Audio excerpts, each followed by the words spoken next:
dans la paracha de la semaine, qui est la paracha de Shemini, je pense qu'il est important d'essayer de voir les allusions qui sont mentionnées dans cette paracha.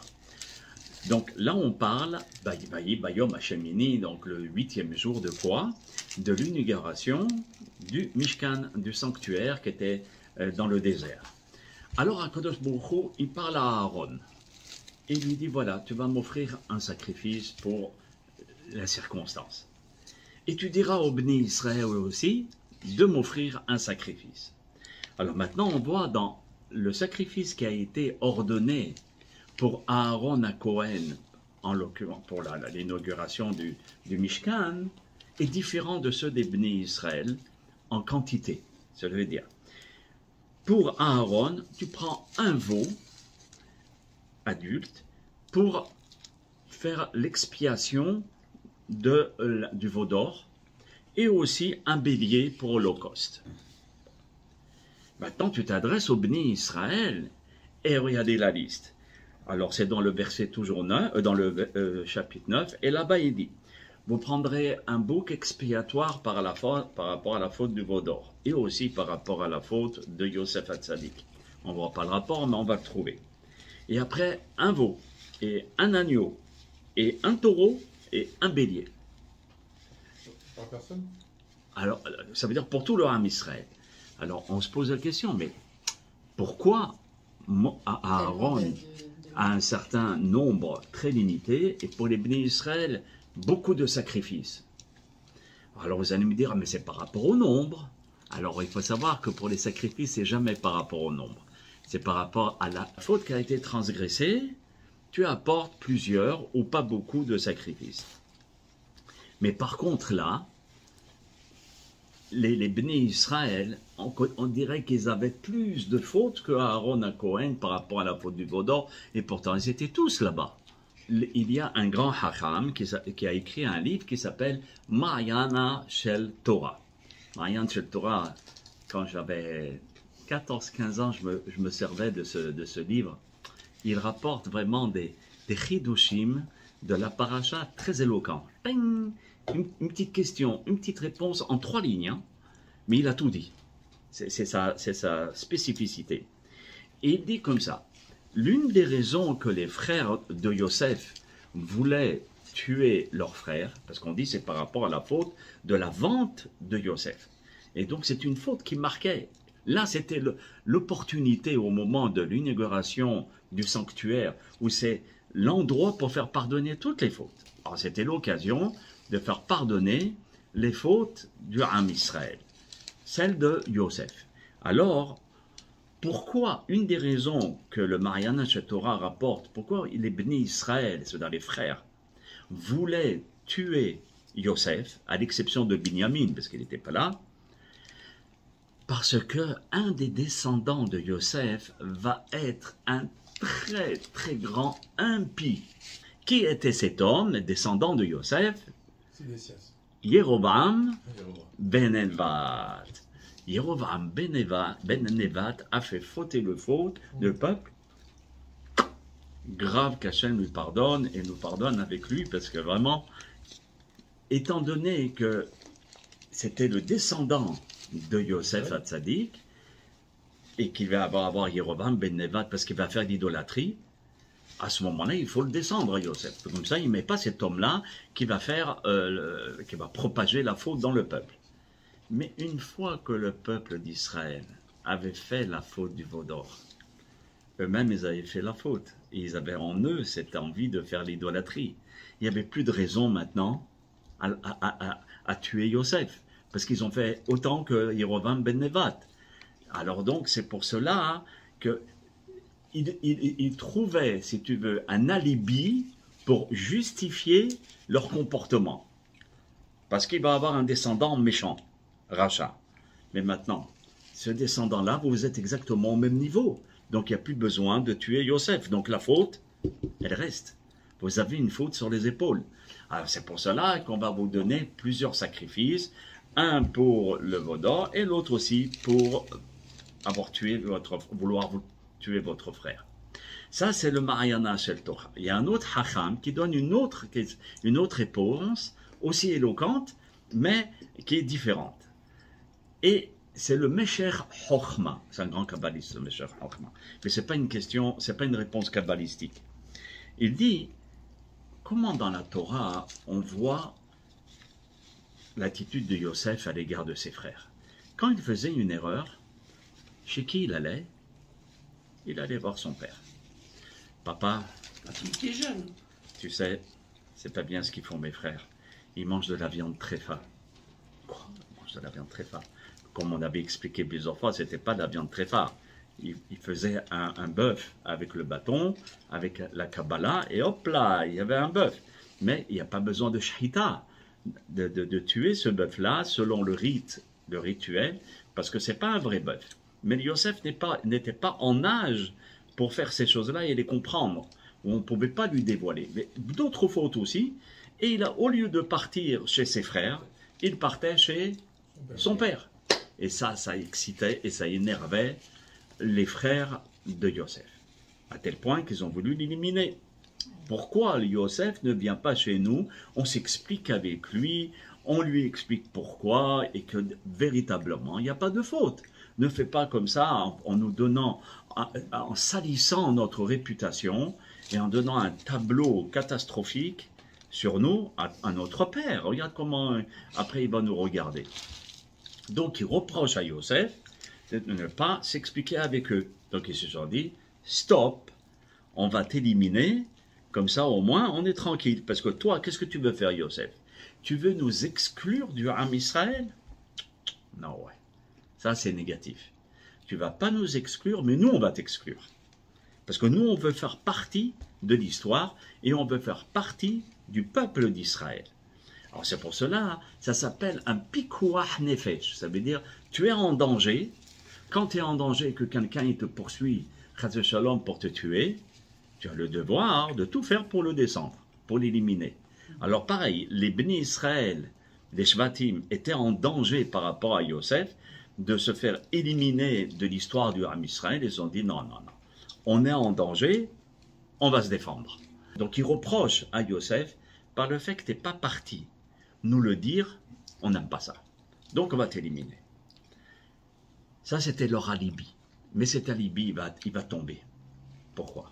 Au moment de la faute du veau d'or, les Bnei Israël sont en train de danser, etc. En avant, on va faire la faute. Il y en a un homme qui se dresse devant tout le monde, qui se dit, non, mais ça va plus la tête ou quoi? Vous allez faire Avodah Zara le jour de Matan Torah, mais vous êtes tombé sur là, vous êtes devenu fou. Et il s'oppose à la Avodah Zara. Comment s'appelait cet homme? Hur, le fils de Aaron HaKohen. Qu'est-ce qu'ils font de Hur, Miskin? Miskin, parce qu'il est mort. Kiddush Hashem. Voilà, c'est un Kiddush Hashem. Alors, vous savez que la place de ceux qui sont morts en Kiddush Hashem est tellement haute qu'on ne peut pas avoir accès. C'est très haut. C'est la sanctification, c'est-à-dire la personne meurt pour la sanctification du nom d'Hachem. Comme par exemple ceux qui n'ont pas voulu se convertir ni à l'islam, ni au christianisme, et ils sont morts sur le bûcher. Eux, leur place, waouh, est très haute. Ou bien des Rabbi Akiva, ou bien tous ces gens-là qui ont été massacrés. Voilà. Et aussi, Hachamim nous disent aussi les soldats qui meurent pour leurs frères en Israël. Eux aussi, ils meurent pour qui? Pour nous, pour que le Ham Israël puisse vivre en paix sur leur terre. Et à ce moment-là, donc, ils reprochent. Donc, qu'est-ce qu'ils ont fait? Ils ont tué Hur parce qu'il leur a fait une remontrance. D'accord? Oui, oui. Là, cet alibi, il tombe. Parce que, pourquoi vous l'avez tué? Parce que vous n'acceptez pas le reproche, et même si c'était une grande faute. Moi, si je vous avais fait la réflexion à vous, les 10 frères, vous m'auriez éliminé aussi, parce que les nerfs, ils seraient montés. Qui tu es? Toi, tu es le plus jeune parmi nous. Nous, on est des grands, on a 60 ans et 55 ans, et toi, tu as 18 ans, et tu viens nous dire comment il faut se conduire. Non, mais où tu vas? Et donc, les frères Israël, ça veut dire que Yosef serait mis en danger, de mort même, par rapport à ses frères. Donc c'était, si vous voulez, leur alibi. Mais une fois qu'ils ont tué Hour, cet alibi tombe. Pourquoi? Parce que véritablement, Yosef aurait pu mourir. Des hommes qui étaient quand même d'un niveau top. Au moment du don de la Torah, on avait atteint le niveau avant de la faute de Adam et Chava. Ça veut dire, le monde a été réparé de la faute de Adam et Ève, et on était sans mort, sans faute, sans poison, parce que le Satan nous a injecté un poison. Et à cause de la faute du veau d'or, malheureusement, on est retombé exactement au même niveau. Mais malgré tout, comment se fait-il que ces hommes-là vont commettre un meurtre, vont commettre une faute telle que l'idolâtrie, au moment qui est quand même très important? Nos sages, Rabbi Eliyahu Dessler, dans le Mirtav Eliyahu, c'est un livre où il essaye d'analyser le comportement des êtres humains et des bénis Israël. Il est expert. Et il essaye de nous donner des armes pour ne pas tomber dans certains pièges. Où il dit, écoute-moi bien, tu peux être l'homme le plus grand, le plus fort en Torah, le plus gigantesque dans les compréhensions de la Bible et du Talmud et du Midrash et du Zohar et de la Kabbalah. N'oublie pas que tu restes un homme. Tu restes un homme, avec ses qualités et ses défauts, avec ses mauvais penchants et avec ses attirances. Et que Monsieur Yetzerara, qui est un ange, est bien plus fort que nous lorsqu'il s'attaque à nous. Et donc il faut être presque un ange. Ça veut dire s'investir. Comment on peut devenir un ange? En s'investissant dans l'étude de la Torah, comme on fait là maintenant. On prend un moment et on s'investit dans l'étude de la Torah. À ce moment-là, on peut lutter contre le Yetzerara. Mais si on n'a pas d'armes, il nous shoot. Direct. Comme il l'a fait avec les bénis Israël au moment du don de la Torah. Il les a rendus fous. Cela veut dire que le Yetzerara a une façon de faire, c'est de prouver et de convaincre la personne de ce qu'il est en train de faire. C'est la plus grande mitzvah de sa vie. Même si c'est un meurtre, il va justifier dans la tête de la personne, il va lui trouver des alibis et des comportements, je ne vous dis pas comment, pour justifier son acte. Et c'est ce qui prouve qu'il y a toujours, malheureusement, des tueurs. Regardez, quand on regarde, j'avais un livre où il analysait la conduite de Al Capone, tous ces meurtriers et ces assassins en série. C'était des gens qui justifiaient leur meurtre, mais d'une façon incroyable. Tous les psychiatres et psychologues n'auraient pas réussi à les soigner parce qu'ils étaient convaincus qu'ils faisaient le bien.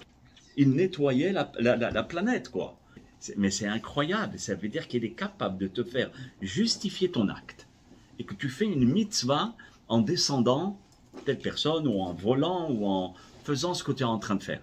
Et c'est ce que le Yetzerara avait fait. Malheureusement, boum, ils sont entrés dans le piège. Vous n'avez plus cette Torah pour les monter au niveau adéquat, pour se faire transformer comme des anges, pour pouvoir lutter contre la faute. Donc, comme ils étaient dénués, ils n'avaient plus de, si vous voulez, d'armure, plus d'armes, ils sont tombés. Et lorsqu'on tombe, on peut faire les plus grandes fautes du monde, on s'en apercevra même pas, comme ici dans l'histoire d'Israël où ils ont commis un meurtre, et la Avodah Zara qui est très grave. Ça, c'est une des réponses du Rav Dessler. Ça veut dire que au moment où tu fais l'acte, tu ne penses pas faire une faute. Pas du tout. Et si tu penses faire une faute, tu sais que c'est une faute. Manger le jour de Yom Kippour du cochon avec des crabes, tu sais que y a quelque chose qui tourne pas rond. Mais tu vas le justifier en disant, écoute, je suis une personne qui est fatiguée. Et puis, dans notre génération, on n'est pas aussi fort qu'avant. Je suis faible. Et puis, à ce moment-là, je fais une mitzvah un petit peu de faire attention à ma santé, parce que c'est marqué dans la Torah, tu feras attention à ta santé. Et c'est marqué plusieurs fois. Et en plus, je mange ce cochon, et puis parce que ça donne des protéines, et ça donne énormément de vitamines. Vous savez que tous ces trucs-là qui sont dans la mer donnent énormément de vitamines au corps humain. Donc comme il dit le Rambam, ne dis pas parce que c'est pas bon pour le corps. Au contraire, dis plutôt, je ne comprends pas, c'est un hok, c'est un précepte que Dieu m'a demandé de faire. Mais ne dis pas parce que c'est pas bon pour la santé. Parce qu'au contraire, comme il dit le Maïmonide. Alors, il va le justifier de cette façon, par exemple, pour le manger du jour du Yom Kippour. Et s'il voit le rabbin en train de passer devant le restaurant en train, il dit, t'as vu, je mange avec le Hirscher, avec le coup de tampon du rabbin. Tu vois un peu le folklore, le gars. Ça veut dire qu'on va toujours essayer de trouver des circonstances atténuantes et justifier notre comportement. Mais jamais on va dire que je suis quelqu'un de reprochable, sauf des exceptions. Et donc, lorsqu'il y a, si vous voulez, comme l'histoire de chez Yosef, où les frères ont reproché à Yosef de ne pas leur dire à eux directement l'erreur qu'ils ont faite. Maintenant, on comprend que ce n'est pas tout le monde qui est capable d'accepter des remontrances. Si déjà des gens comme les Shvatim, Yehuda, Zevulun, Gad, Asher, des gens quand même qui étaient top. Si des gens au moment du don de la Torah qui étaient aussi top, si des gens qui étaient à l'époque du temple, où il y avait la Shekhinah, la présence divine qui descendait des cieux, qu'il y avait le Sanhedrin, le grand tribunal rabbinique, où une réponse des cieux descendait pour dire voilà, vous avez raison ou vous n'avez pas raison, qui les aidait dans leur verdict, pour savoir comment trancher la loi.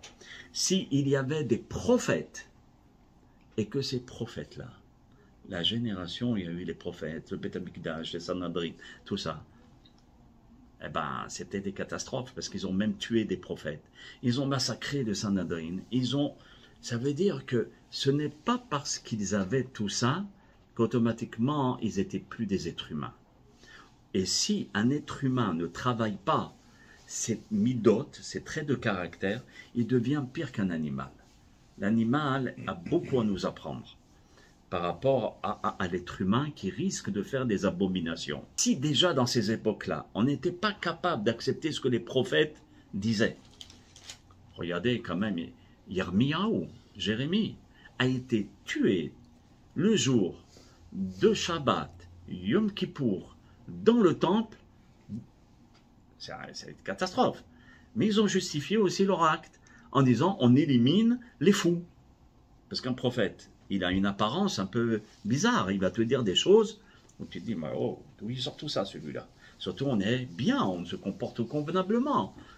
Et donc, lorsque vous avez des gens de cette stature, où la réflexion, ou bien quand le prophète, pas les petits juifs comme ça, qui dit c'est pas bien ce que tu fais, et ils avaient des difficultés à l'accepter, encore plus forte raison dans notre génération, où il faut être très, très, à l'infini, vigilant, avant de faire une remontrance ou une réflexion à quelqu'un. Si déjà dans ces époques-là, on n'était pas capable d'accepter ce que les prophètes disaient, regardez quand même, Yirmiyahu, Jérémie, a été tué le jour de Shabbat, Yom Kippour, dans le temple. C'est une catastrophe. Mais ils ont justifié aussi leur acte en disant on élimine les fous. Parce qu'un prophète, il a une apparence un peu bizarre. Il va te dire des choses où tu te dis mais oh, d'où il sort tout ça celui-là? Surtout on est bien, on se comporte convenablement. Et donc, lorsque vous avez des gens de cette stature, où la réflexion, ou bien quand le prophète, pas les petits juifs comme ça, qui dit c'est pas bien ce que tu fais, et ils avaient des difficultés à l'accepter, encore plus forte raison dans notre génération, où il faut être très, très, à l'infini, vigilant, avant de faire une remontrance ou une réflexion à quelqu'un. Même si la Torah me dit, ah mais d'accord, mais alors vous allez me dire, c'est marqué dans la Torah. Tu dois faire des remontrances à ton frère et tu ne feras pas de faute. Alors on oublie souvent la fin du verset, on va en revenir. Mais si la Torah elle dit à 2 reprises, ça veut dire qu'il ne faut pas le lâcher. Et je viens chez toi et je te dis, mais il fait comme ça, il fait comme ça, il fait comme... À un certain moment, tu vas me dire, écoute, lâche-moi les baskets. Ça suffit. J'en ai marre. Laisse-moi. Et donc, ce n'est pas ici seulement, les gens ils pensent que c'est seulement des gens qui ne sont pas dans la Torah qu'il faut faire la remontrance. Et pourquoi tu crois que les gens qui sont dans la Torah, on peut leur faire des remontrances? Plus personne. On est dans une génération où c'est pas évident de dire à quelqu'un ne parle pas pendant le Kaddish ou pendant la prière. Tiens, amuse-toi à faire ça. Et qu'est-ce que tu parles là maintenant? On est dans la synagogue et tu es en train de parler. Celui qui fait ça, il se fait shooter. Pourquoi? Parce qu'on n'est plus à ce niveau. Il faut faire très attention avant de faire une remontance. Parce que il y a ce qu'on appelle dans notre génération un chaydak. Comment dire un chaydak? Un microbe. Un microbe. Ce microbe, il est rentré dans nous. C'est le microbe de la paranoïa. Un virus plutôt. Le microbe de l'orgueil, de la prétention qu'on ne faute jamais. Quand je vais dire paranoïa en disant, t'as vu comment il m'a regardé celui-là? Pourquoi il se prend? T'as vu comment il m'a regardé des pieds à la tête? C'est des pieds à la tête. Non mais oh, et l'autre pauvre, il n'a même pas fait attention, il était dans ses pensées. Il était en train de réfléchir à un problème qu'il avait dans son magasin, et il était comme ça, mais il t'a regardé sans faire attention. Toi, t'en fais un plat et une montagne. Pareil en ce qui concerne le professeur, t'as vu comment il m'a parlé? Et l'autre... Donc ça veut dire déjà, on est sur la défensive. Ok, déjà rien que par rapport à ça, il faut être vigilant. De ne pas faire une remontrance, parce que peut-être, par rapport à une certaine paranoïa, tu vas lui faire la réflexion. Ou bien peut-être, par rapport au fait que toi, tu te crois supérieur. Et tu vas le dire, la réflexion, ou bien le ochiyah, soi-disant, ce qui est marqué dans la Torah, tu vas le faire, mais pas pour Hachem, pour toi-même, pour ton ego, pour...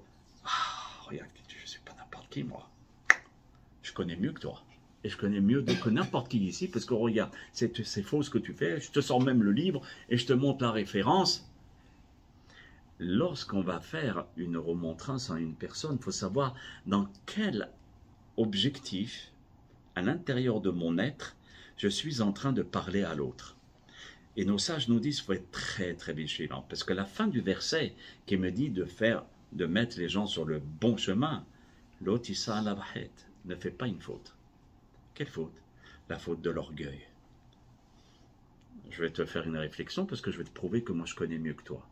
La faute de la colère, ça te met en colère, qu'ils ne se conduisent pas comme toi, tu voudrais qu'ils puissent. Ensuite, ça peut être aussi le fait que tu veux contrôler les autres. Vous allez faire comme moi je veux, contrôler les autres. Et dans le contrôle, c'est toute une vie pour ne pas tomber dans ce piège. Même le rave le plus grand dans sa communauté, il faut qu'il se dise à chaque seconde, est-ce que je ne suis pas en train de contrôler le Kahal? Est-ce que je ne suis pas en train de faire les mitzvot ou bien de dire la Torah, mais pour contrôler les gens? Ça veut dire que c'est une surveillance constamment, que tu dois analyser ton comportement à chaque seconde pour ne pas faire une fausse route.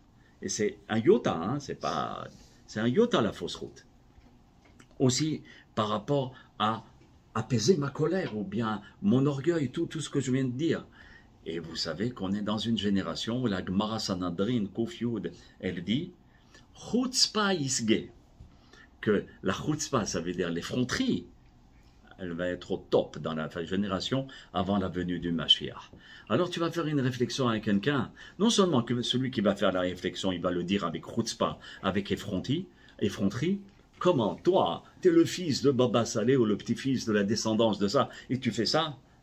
Déjà, en faisant la réflexion, je te dis pas comment il se brûle lui-même, et il a brûlé l'autre. Ça veut dire que l'effronterie, elle est présente à chaque instant lorsqu'on va nous faire une réflexion, ou bien une tochaha, ce qu'on appelle en hébreu, une tochaha. Aussi, chacun d'entre nous, sauf si on s'analyse constamment à lire des livres de moussar, ce qu'on appelle, des livres de comment je peux perfectionner mon comportement selon la Torah Akdosha. Comment je peux le perfectionner aussi bien vis-à-vis de Dieu que vis-à-vis des hommes. Si je ne fais pas ce travail tous les jours, je suis à côté de la plaque. Alors, imaginez-vous. Donc, c'est pour cela que nos sages nous disent que il faut être très, très vigilant avant de faire une réflexion. Ou bien, au nom de la Torah, dire aux gens comment et pourquoi. Il faut être rempli d'amour. Et parfois, il y a de la haine quand on va dire la réflexion. La haine de quoi? Mais comment tu oses offenser Dieu? Et on le dit tellement avec une colère et avec une haine que l'autre, il le reçoit en plein dans la figure. Et au lieu de l'aider, on le coule. Et on se coule avec. C'est pour cela qu'encore une fois, il faut se remplir d'amour, de compassion, de bienveillance et de rendre service à l'autre pour même pas lui faire une réflexion, mais lui montrer le comportement. Ça veut dire ta bouche, tu la fermes. Ce Shabbat, je suis monté à la Torah, Baruch Hashem, et on m'a fait monter dans la paracha de la Paradouma, la vache rousse, etc. Et là-bas, il y a un pasouk. Waouh, je me suis retrouvé à 35 ans en arrière, où le rabbi de la yeshiva, il y a là-bas un verset qui dit « Chaque récipient qui est ouvert, il est impur, ferme-le pour qu'il soit pur. » Et mon rabbi me disait « Ce récipient, c'est quoi? C'est la bouche. Ferme-la. Ferme-la, il sera toujours pur. » C'était une claque électronique qui nous mettait dans la tête. Mais pour qu'on puisse se dire « Attention avant d'ouvrir ta bouche. » Est-ce que tu ne le fais pas aussi par rapport à l'autonou ish et amito? Ne fais pas de la peine à l'autre. C'est un lave de la Torah. Ça veut dire c'est une interdiction de la Torah. Si je m'adresse mal à l'autre, même si c'est au nom soi-disant de la Torah, le fait de mal parler à l'autre ou ne pas le considérer ou le descendre, tu vois, tu le descends indirectement, ne serait-ce que par ton regard, tu fais de la peine à un des enfants d'Akadosh Baruch Hu. Est-ce que tu crois qu'Hachem, il va te laisser faire? C'est lui-même là-haut qui va me donner une tréha. Mais je le fais pour toi. Non, tu ne le fais pas pour moi. Tu le fais pour toi, pour montrer, etc., tous les alibis que nous avons rapportés. C'est pour cela que quand on veut faire une réflexion à l'autre, c'est même pas par la bouche, c'est par mon attitude. Comme on avait rapporté les halachot qu'on envoie sur ce sujet, ça fait 4 ans qu'on les a plus envoyés. Mais sur ce sujet, c'était quoi c'était le point de donner l'exemple. C'était ça qui m'avait beaucoup plu dans les Sfarim quand j'avais détaillé les lois et les règles que j'avais envoyées par WhatsApp ou par email. Et en même temps, j'en ai appris dans la conduite. Ça veut dire, avant de l'ouvrir, vérifie si c'est pur là-dedans. Et aussi là-dedans et là-dedans. Et donc, c'est exactement par rapport... Par exemple, tu as envie de faire une réflexion parce que tu vois que ça ne va plus. Alors, il y a des stratégies. Je suis avec Jacques. Ça, c'est une vraie histoire qui s'est passée avec 2 frères. 2 frères qui étaient 2 grands tzadikim. Rabbi Zosha et son frère. Rabbi Zosha, mais un époli. Toujours, ils se promenaient pour faire des mitzvot, pour faire... aider le peuple d'Israël, etc. 2 grands tzadikim, l'un plus grand que l'autre. Et un jour, ils avaient entendu que l'aubergiste de la ville ne mettait pas les téphilines comme il ne mettait pas les téphilines. Alors, ils sont partis au restaurant de cet aubergiste. Ils ont commandé un plat. Et ils commencent les 2 frères à discuter. Et l'aubergiste, il écoutait parce qu'il savait que c'était 2 grands maîtres. Alors, il voulait essayer de s'imprégner de Torah. Et Rabbi Zosha a dit à son frère, mais tu te rends compte un petit peu, tu n'as pas honte? Ce matin, tu n'as même pas mis les téphilines. Qu'est-ce que ça veut dire? Alors le frère de Rabbi Zosha, c'est vrai, parce que j'étais pressé, je ne pouvais pas. Et ils commencent vraiment tous les 2 à discuter sur l'importance des téphilines. Et l'aubergiste, il entend la discussion, l'importance des téphilines, combien c'est beau, combien ça apporte de lumière, combien, aussi bien dans ce monde que dans le monde de là-haut, que c'est un téléphone branché directement avec le computer céleste. Et moi, je ne fais pas ça. Et lui-même, l'aubergiste, il s'approche des 2 frères, il se dit, oh là là, vraiment, Mina Shamaim, que vous êtes venus aujourd'hui. Je vous remercie, parce que grâce à votre discussion, vous m'avez réveillé. Vous m'avez mis au moins de la lumière dans mon cœur pour comprendre qu'est-ce que c'était plus ou moins les téphilines, parce que moi aussi je passe à côté. Et grâce à vous, je m'engage envers Dieu d'essayer de mettre les téphilines le matin ou bien dans la journée, même si c'est pas le matin. Toute la journée, on a la possibilité. Et grâce à qui? Aux deux frères qui ont fait le stratagème. Donc ça veut dire que ça c'est une vraie histoire et c'est comme ça qu'ils faisaient un petit peu partout pour essayer de ramener. Donc ça veut dire quoi? Ce n'est pas en faisant la réflexion, c'est en expliquant. Parfois c'est parce que les bénis Israël ne savent pas. Ne savent pas. Et s'ils le savent, tu crois qu'ils le connaissent comme toi qui as étudié, alors c'est à toi qui as étudié d'essayer de transmettre les valeurs et la beauté et les lumières et le kiff qu'il y a dans Shabbat, dans Tfilin, dans tous ces mitzvot-là. Que c'est plutôt un kiff parce que les gens ont l'impression d'être enfermés. Ils sont étranglés. Et pourquoi ils sont étranglés? Parce que l'on leur donne des tzivouilles. Ça veut dire qu'on dit des tzivouilles, des ordonnances. Fais, ne fais pas, fais, fais plus. Et donc, ils n'en peuvent plus. Pourquoi beaucoup de l'armée israélienne, après l'armée, ils vont en Inde et en Thaïlande. Voilà, pourquoi là-bas? Mis à part les avérotes qu'il y a à faire. Et là-bas, même s'ils rentrent chez Bouddha et tous ces trucs-là, il n'y a pas de mitzvot chez Bouddha. Il n'y a pas mais les tefilines, fais le Shabbat, mange kasher, ne mets pas les sharatnez, ne fais pas comme ça. Cool! Tu fais du zen comme ça. Oh, tu kiffes. Et il n'y a pas ni tu dois faire ni ce que tu ne dois pas faire. C'est pour ça qu'ils vont tout là-bas. C'est pour cela que les rabbanim, ou bien celui qui est dans la Torah, doit changer ou bien d'essayer d'être habile avant de faire une réflexion ou bien transmettre une mitzvah. Mais pas seulement de transmettre dans le sens de tu dois faire ou tu ne dois pas faire, mais plutôt le sens profond de la mitzvah. Il y avait le Shlach HaKadosh sur le passouk qui nous dit comme ça: Al tocheach letz pen isanacha, ochea la hacham ve'yahaveka.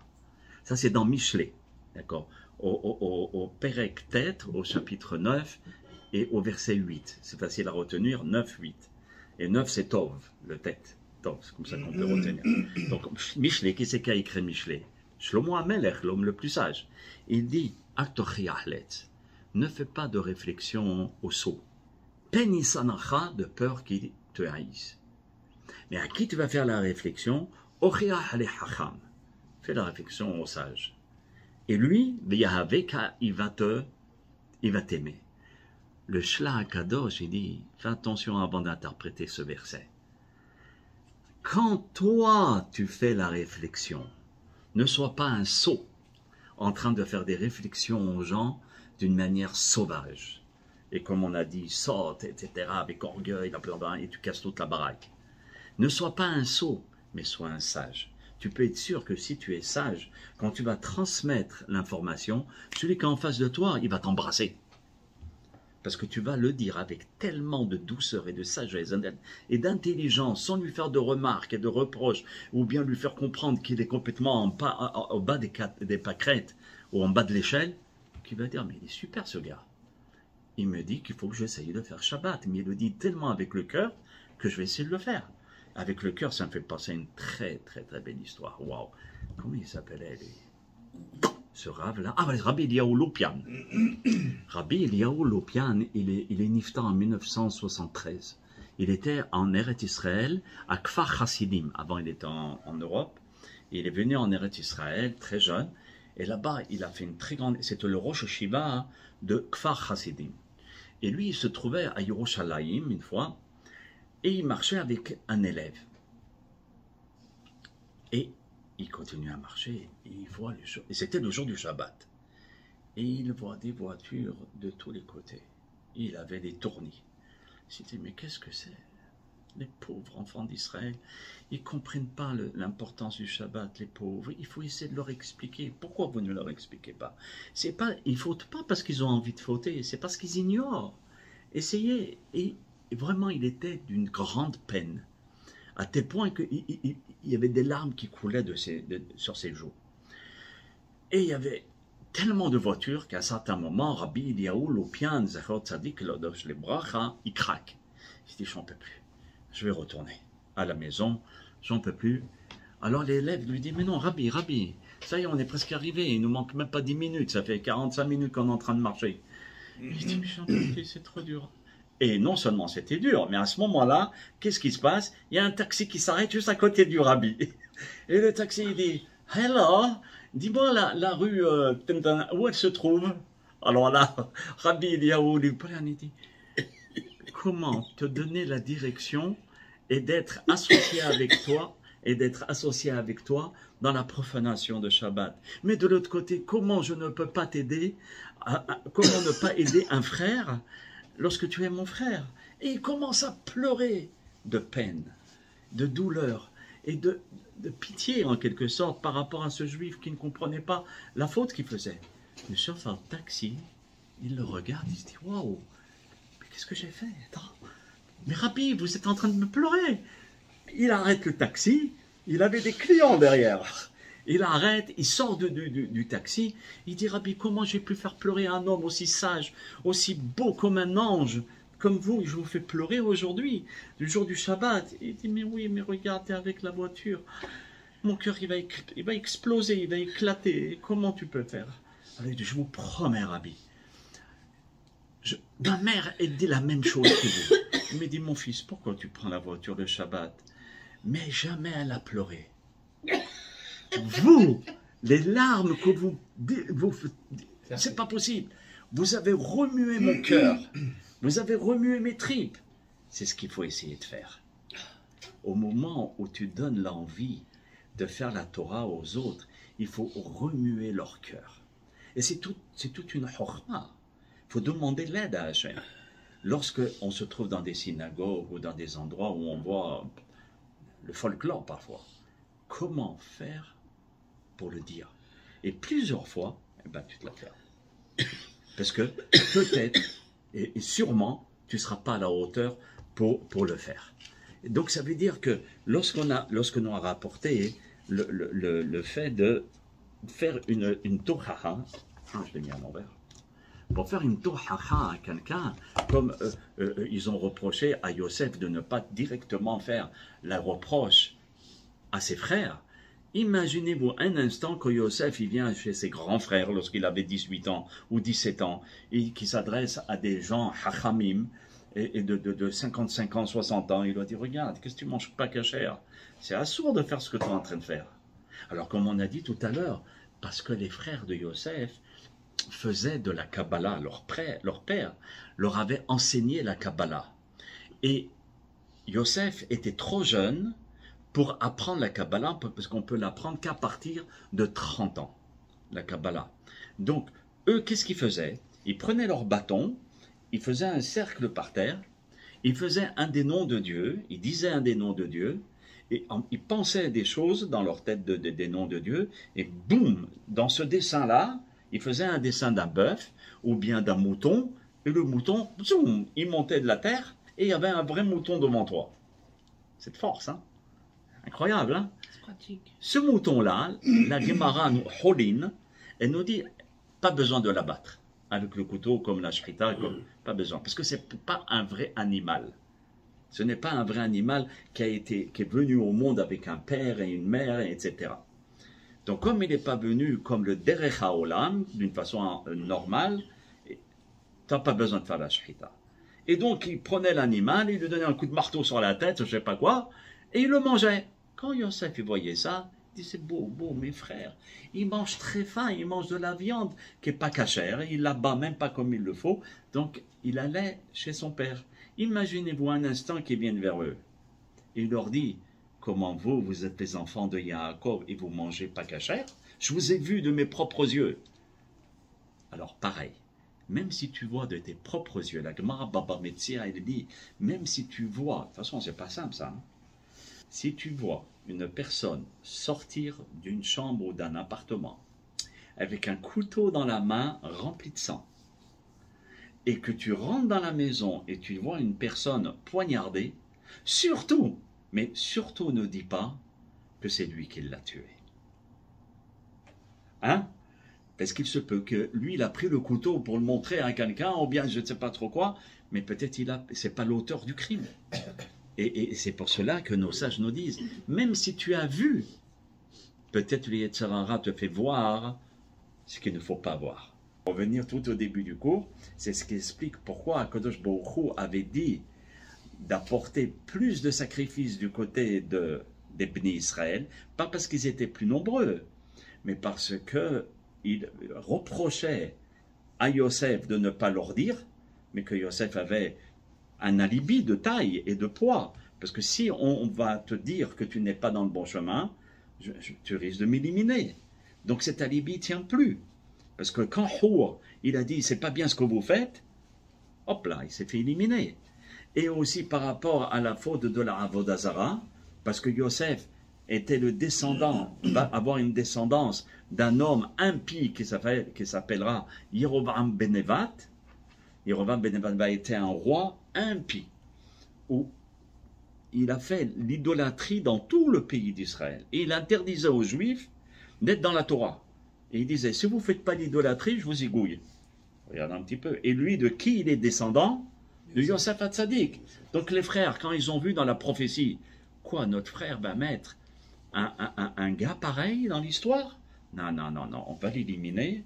Comme ça, il n'y a pas ce rachat, cet impie qui va venir dans l'histoire. Et ça ne tient pas debout aussi. Parce que eux-mêmes, ils ont fait l'idolâtrie au moment du veau d'or. Alors qu'est-ce que tu accuses Yeroboam ben Nevat de faire l'idolâtrie? Tu es au même stade que lui. C'est pour cela qu'Hachem, il a demandé plus de sacrifices du côté des Bnei Israël, parce qu'ils avaient plus de fautes que de Aharon HaKohen. Ça marche?